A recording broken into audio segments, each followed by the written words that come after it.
showing you how to see how many battery cycles your battery has gone through. So, pretty simple.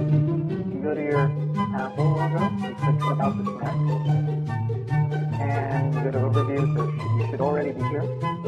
I believe it also works in Yosemite, El Capitan, maybe Maverick, or earlier, as long as it's got the system report button.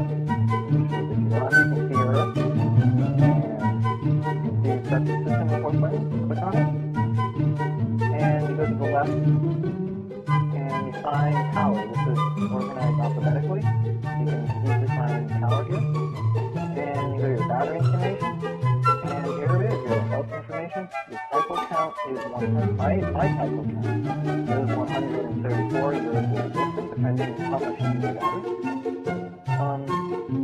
That's it, yeah. I know for a fact my Macbook Pro, the 2012, the battery can take 1,000 cycles before the battery is ready.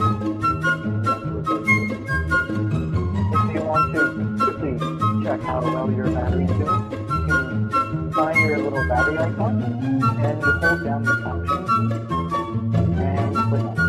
You can see the condition is normal, and if you click on it, it'll tell you more information. The normal, now, first battery. So that's just a little